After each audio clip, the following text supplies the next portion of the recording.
Hace algunas horas, el Instituto Mexicano del Seguro Social acaba de emitir un documento que denominó criterios de calificación para casos con coronavirus como enfermedad de trabajo.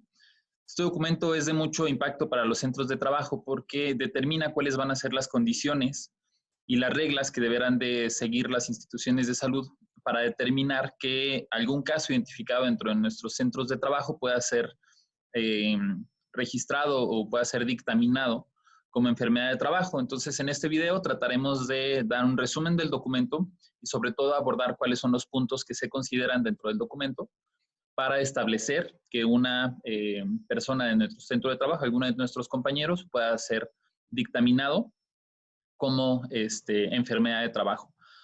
El documento emitido por el IMSS, nuevamente menciono criterios de calificación para casos con coronavirus como enfermedad de trabajo, comienza determinando, por ejemplo, algunos riesgos para distintas actividades, riesgos muy altos, por ejemplo, para personal de salud participando directamente en la atención de pacientes con sospecha. Menciona personal de salud, laboratorio, transporte médico, que son los que tienen contacto directo con aquellas personas diagnosticadas con coronavirus o como sospechosas de coronavirus. Menciona también un riesgo alto para personal de salud que no participa directamente en esta atención, entiéndase personal de seguridad, farmacias, recepcionistas, que están en zonas con personas que puedan estar diagnosticadas, pero que no tienen un trato directo. Después menciona un rango o un riesgo medio para personal que participa en la atención al público en general, no necesariamente aquellos que puedan llegar a estar contagiados, sino que tienen atención al público en general, por ejemplo, alimentos y bebidas, alojamiento temporal, servicios financieros, transportación, entre otros. Y finalmente, un riesgo bajo para personal que no participa en la atención al público, aquellos que no tienen contacto ocupacional en sus centros de trabajo o en la actividad que desempeñan con público en general o con otros compañeros de trabajo. La mayor parte de las compañías con las cuales nosotros tenemos relación prácticamente entran en los puntos medios y en algunos casos muy particulares pueden estar en los primeros dos, en el muy alto y alto. Sin embargo, esto es importante mencionar, solo se marca como referencia, pero no tiene nada que ver con el dictaminar si alguna persona puede llegar a ser dictaminada o puede llegar a registrarse como enfermedad de trabajo en caso de que contacte coronavirus. Lo que sí importa es lo que marca en el apartado mencionado o denominado criterios para calificar como enfermedad de trabajo estos casos confirmados. El texto es un poco difícil de explicar, pero la manera más sencilla en que lo podemos realizar y analizar es a través de 3 puntos esenciales. Primero, si yo tengo un trabajador que tiene un diagnóstico confirmado, yo ya tengo a alguien que tiene un diagnóstico confirmado y este diagnóstico fue dictaminado entre el 27 de febrero y a la fecha me refiero al día en que termine el acuerdo o el día que nos permitan a los centros de trabajo regresar a las labores relativamente habituales. Si tú tienes un caso confirmado 27 de febrero, a la fecha cumple el primero de los requisitos en donde se pudiera determinar que es una enfermedad de trabajo o el resultado de la labor. Ahora, puede también entrar casos sospechosos en un plazo un poco más corto. Si el caso sospechoso está identificado entre el 17 de marzo y hasta la fecha, pudiera ser también considerado como enfermedad de trabajo. Ese es el primero de los requisitos. Por lo tanto, ¿qué tendríamos que hacer? Marcar la casilla de si el trabajador que tú puedes llegar a tener como inquietud cumple con este requisito o no cumple. Si cumple con este primer requisito, avanzas al segundo para poderlo determinar. Si no cumple con este primer requisito, seguramente no será identificado como enfermedad de trabajo. En este segundo requisito, en caso de las compañías no esenciales, aquellas que ya detuvieron labores, los síntomas de aquellas personas confirmadas o sospechosas, mencionadas en el primer renglón, deberían haber tenido un inicio de síntomas dentro de los 14 días anteriores al día en que suspendieron labores.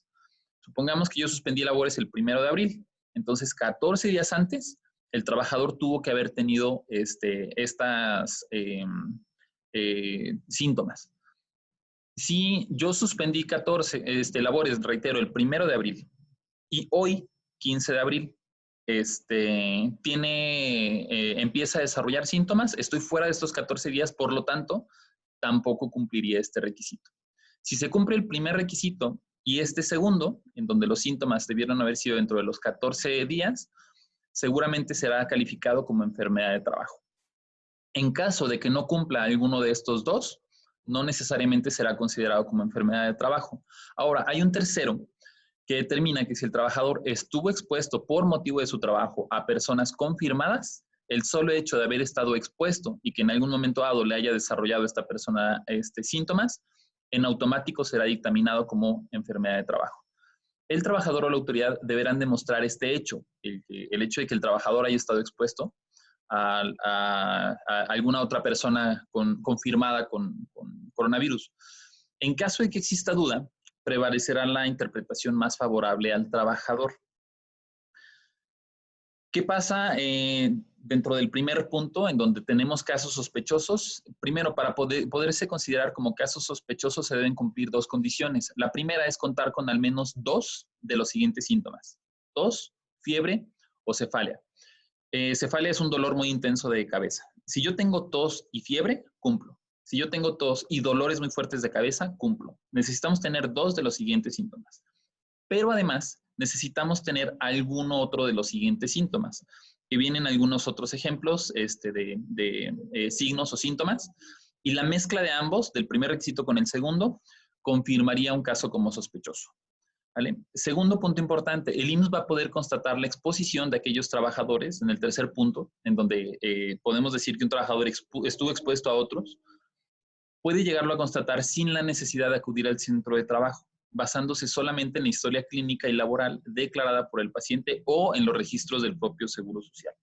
Si ellos, por ejemplo, identifican que una compañía ya tiene casos positivos, entonces de manera automática ellos pudieran dictaminar que el trabajador estuvo expuesto por motivo de su trabajo, y si este trabajador desarrolla los síntomas, entonces será dictaminado automáticamente como enfermedad de trabajo. ¿Vale? Aquellos trabajadores asintomáticos no serán calificados como enfermedad de trabajo por lo pronto, a menos que empiecen a desarrollar los síntomas o que en algún momento dado cuenten con alguna prueba de laboratorio validado o certificado por la autoridad, en donde se demuestre que los tienen. Pero normalmente los trabajadores asintomáticos no serán calificados como enfermedad de trabajo. ¿Qué pasa en el caso de los trabajadores que tengamos con casos positivos? Primero, se va a emitir una ST1 para aquellos que tengan calificación de positivo enfermedad de trabajo. Si cumplen con alguno de los requisitos en el slide anterior, se va a emitir el ST1 de acuerdo al artículo 513 en la fracción 136 de la Ley Federal del Trabajo.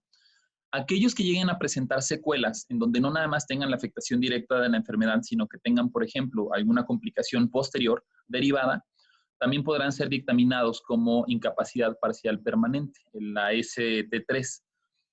Para esta incapacidad parcial permanente estarán aplicando los criterios de la evaluación de las fracciones 369 a 372 del artículo 514.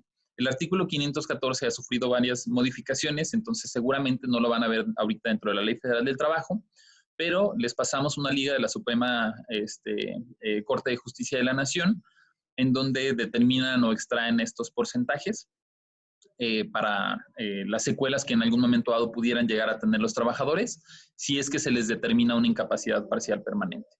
Finalmente, los trabajadores que fallezcan podrán solicitar la pensión de viudez o orfandad o en algún momento dado la de ascendientes, y les compartimos también la liga para que en algún momento dado puedan determinar qué son aquellos requisitos o condiciones que deberán de seguir cada uno de estos trabajadores. Esperemos que la información que les proporcionemos sea clara y que además les ayude en algún momento dado a poder tener un plan de acción, esperando también que realmente no tengan ningún caso positivo o sospechoso siquiera dentro de sus centros de trabajo. Pero bueno, es información que a todos nos sirve. Nos mantenemos a la orden en el equipo Catch Consulting. Buenas tardes para todos.